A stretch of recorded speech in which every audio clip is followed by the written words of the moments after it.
Subscribe to our channel by clicking the subscribe button.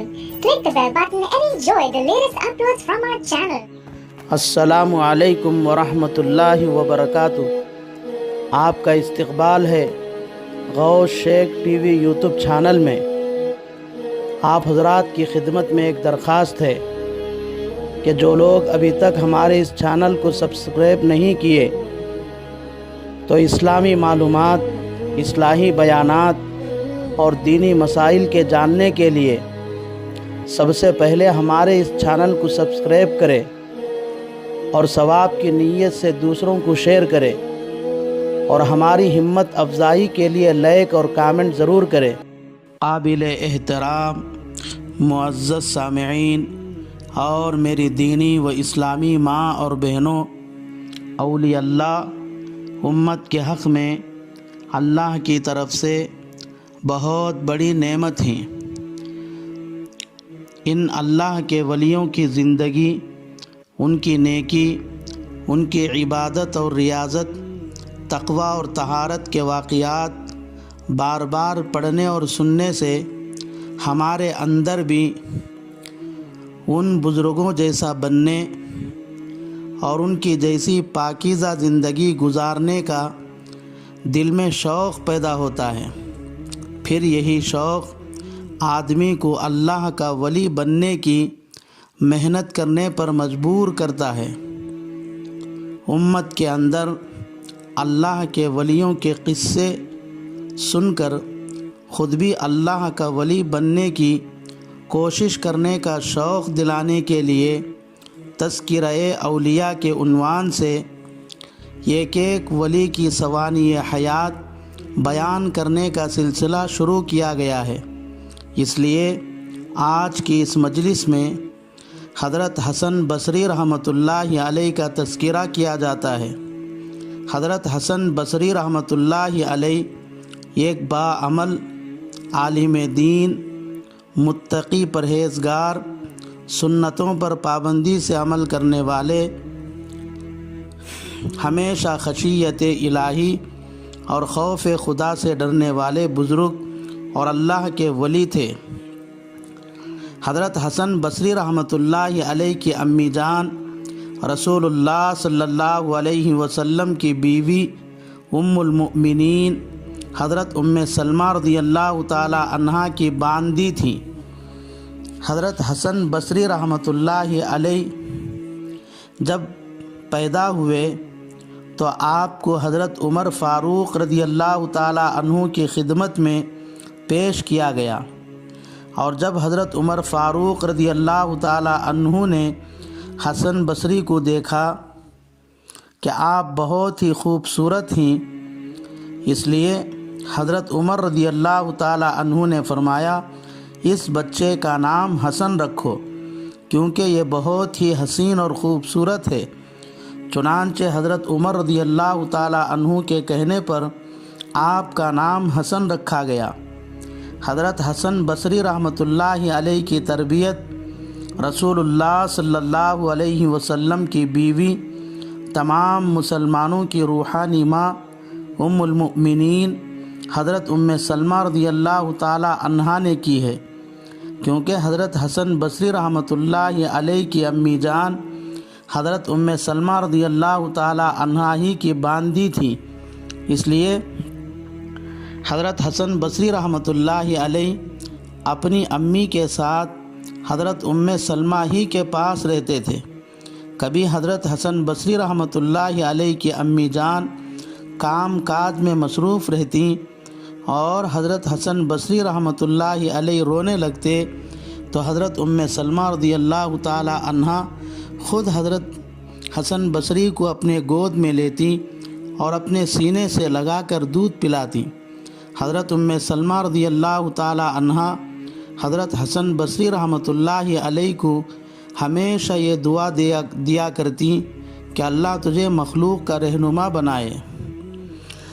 حضرت ام سلمہ رضی اللہ تعالی عنہا کی دعا کی برکت کہ آپ اپنے زمانے میں اللہ کے بہت بڑے ولی بن گئے۔ حضرت حسن بصری رحمۃ اللہ علیہ تقریباً 120 صحابہ سے ملاقات کی ہے اور ان سے علمی استفادہ بھی کیا ہے، جن میں سے 70 صحابہ بدری تھے، جس کی برکت یہ ہوئی کہ آپ اپنے زمانے کے ایک جید عالم بن گئے۔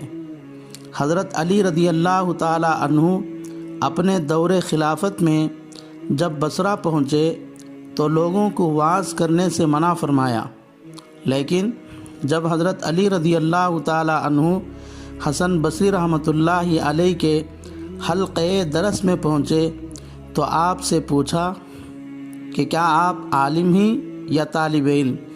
حضرت حسن بصری رحمۃ اللہ علیہ نے جواب دیا کہ میں نہ تو عالم ہوں اور نہ ہی طالب علم، بلکہ کچھ احادیث مبارکہ اپنے اساتذہ سے سنا ہوں، بس ان کو لوگوں تک پہنچا دیتا ہوں۔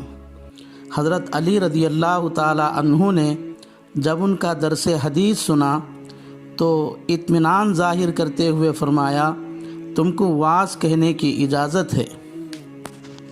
حضرت حسن بصری رحمۃ اللہ علیہ نے ظاہری علوم کے ساتھ ساتھ باطنی علوم کی طرف بھی توجہ دی۔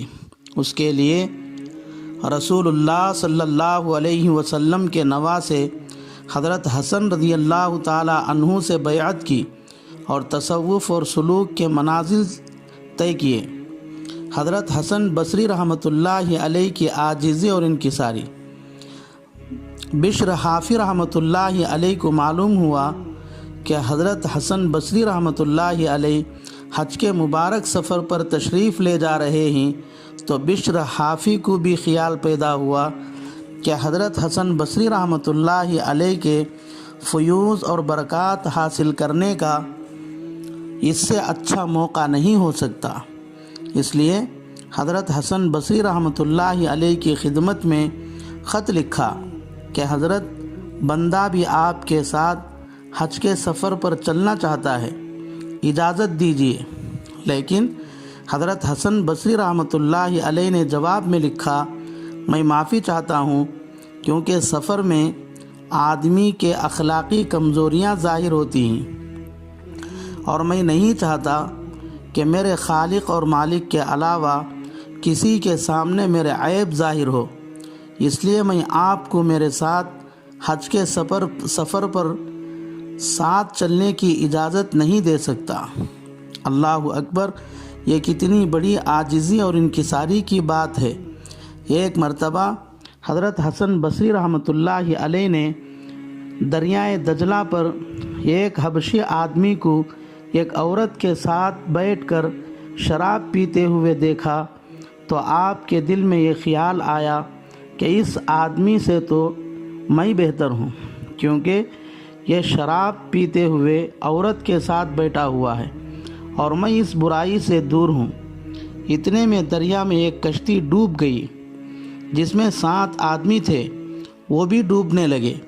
وہ حبشی آدمی فوراً دریا میں کود کر 6 آدمیوں کی جان بچا لی اور حضرت حسن بصری رحمۃ اللہ علیہ سے کہا، میں نے ان 6 ڈوبتے لوگوں کو بچا لیا ہے، سن، یہ عورت میری ماں ہے اور اس بوتل میں صرف پانی ہے۔ میں تو تیرا امتحان لے رہا تھا کہ تیرے دل کے آنکھ بھی کھلی ہیں یا نہیں ہیں، لیکن مجھے اس بوتل اور عورت کے ساتھ دیکھ کر تو نے اپنے دل میں یہ سوچتا رہا کہ تو مجھ سے بہتر ہے، جا اب تو صرف ایک آدمی کی جان بچا کر دکھا۔ حسن بصری رحمۃ اللہ علیہ اس حبشی آدمی سے جب یہ حقیقت سنی تو آپ کو یقین ہو گیا کہ یہ کوئی غیبی فرشتہ ہے جو مجھے تکبر اور خود پسندی سے بچانے کے لیے آیا ہے۔ چونکہ دوسروں کو اپنے سے کم سمجھنا تکبر ہے اور دوسروں کے مقابلے میں اپنے آپ کو اچھا سمجھنا عجب یعنی خود پسندی ہے، جو تکبر سے بھی زیادہ خطرناک ہے۔ اس لیے اپنی غلطی کا احساس ہو گیا، اس لیے ان حبشی آدمی کے قدموں پر گر پڑے اور کہا، تم نے اتنے لوگوں کی جان بچا لی ہے، اب مجھے بھی تکبر اور خود پسندی کی ہلاکت سے بچائیے۔ ان حبشی آدمی نے حضرت حسن بصری رحمۃ اللہ علیہ کے حق میں دعا فرمائی کہ اللہ تیرے اندر بصیرت کا نور پیدا کر دے،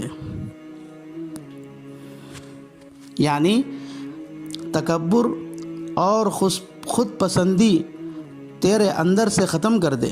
چنانچہ اس دعا کی برکت سے حضرت حسن بصری رحمۃ اللہ علیہ کے اندر اللہ نے بصیرت کا نور پیدا کر دیا، جس کی برکت سے حضرت حسن بصری رحمۃ اللہ علیہ نے اپنے آپ کو کسی سے بہتر نہیں سمجھتے تھے، یہاں تک کہ ایک کتے کو بھی حضرت حسن بصری رحمۃ اللہ علیہ نے اپنے سے بہتر سمجھا ہے۔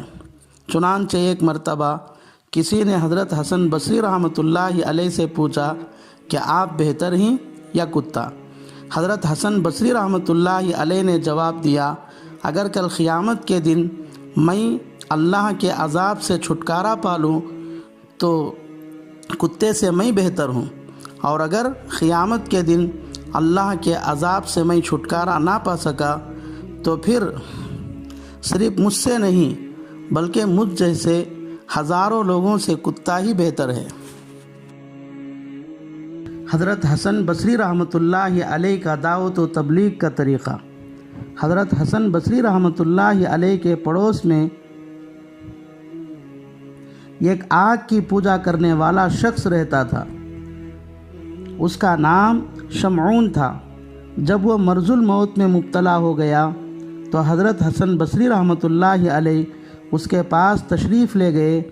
دیکھا کہ آگ کی پوجا کرتے کرتے اس کے دھواں سے شمعون کا جسم کالا پڑ چکا ہے۔ حضرت حسن بصری رحمۃ اللہ علیہ نے اس کو ترغیب دی کہ تو اسلام قبول کر لے، مسلمان ہو جا، لیکن اس نے کہا، میں تم مسلمانوں کے 4 کاموں کی وجہ سے اسلام قبول نہیں کرتا ہوں۔ نمبر 1، تم مسلمان اپنے عقیدے کے اعتبار سے دنیا کی محبت کو بری چیز سمجھتے ہو، لیکن پھر بھی دن رات دنیا ہی کی محبت میں پڑے رہتے ہو۔ نمبر 2، تم مسلمان موت کو یقینی سمجھتے ہو، لیکن پھر بھی موت کی تیاری نہیں کرتے۔ نمبر 3، تم مسلمان اللہ کے دیدار کو بہت بڑی چیز سمجھتے ہیں، لیکن پھر بھی تم دنیا میں اللہ کو ناراض کرنے کے کام کرتے ہیں۔ نمبر 4، تم مسلمان موت کو یقینی سمجھتے ہیں، پھر بھی کام ایسے کرتے ہیں گویا تم کو مرنا ہی نہیں ہے۔ میں تم مسلمانوں کے ان کاموں سے بیزار ہوں، اس لیے اسلام قبول نہیں کرتا۔ حضرت حسن بصری رحمۃ اللہ علیہ نے شمعون سے کہا، یہ تو مسلمانوں کے برے اعمال ہیں، پھر بھی وہ خدا کو تو ایک ہی جانتے ہیں اور ایک ہی مانتے ہیں، تم تو آگ کی عبادت کر کے وقت کو ضائع کر رہے ہو اور آخرت کو برباد کر رہے ہو۔ تم نے 70 سال سے آگ کی عبادت کی ہے، اس سے تم کو کیا ملا؟ اگر ہم دونوں آگ میں کود پڑے تو کیا وہ آگ جس کی تم 70 سال تک عبادت کی ہے تم کو جلائے بغیر چھوڑ دے گی؟ نہیں، ہرگز نہیں، بلکہ جس طرح وہ مجھے جلا سکتی ہے اسی طرح تم کو بھی جلا ڈالے گی۔ لیکن اگر میرا اللہ چاہے تو یہ آگ مجھے کچھ بھی نہیں کر سکتی۔ یہ کہہ کر حضرت حسن بصری رحمۃ اللہ علیہ نے آگ ہاتھ میں پکڑ لی، لیکن حضرت حسن بصری رحمۃ اللہ علیہ کے ہاتھ پر اس آگ کا کوئی اثر نہیں ہوا۔ یہ دیکھ کر شمعون بہت متاثر ہوا اور کہنے لگا، 70 سال شرک کے بعد اب بوڑھاپے میں اسلام قبول کرنے کا کیا فائدہ؟ لیکن حضرت حسن بصری رحمۃ اللہ علیہ نے جب ایمان قبول کرنے کے فضائل اور شرک پر زندگی گزارنے اور مرنے کے اخروی نقصانات سمجھائے تو شمعون نے کہا، آپ مجھے یہ لکھ کر دے کہ میں اسلام قبول کرنے کے بعد اللہ میرے تمام گناہ معاف کر دے گا۔ حضرت حسن بصری رحمۃ اللہ علیہ نے ایک تحریر لکھ کر دے دی۔ اس کے بعد شمعون اپنی پوری زندگی کے شرک سے توبہ کر کے مسلمان ہو گیا، اور حضرت حسن بصری رحمۃ اللہ علیہ سے درخواست کی کہ جب میرا انتقال ہو جائے تو آپ ہی مجھے غسل دینا، جنازہ پڑھا کر خود اپنے ہاتھوں سے قبر میں اتارنا، اور یہ چٹھی بھی میرے کفن میں رکھ دینا۔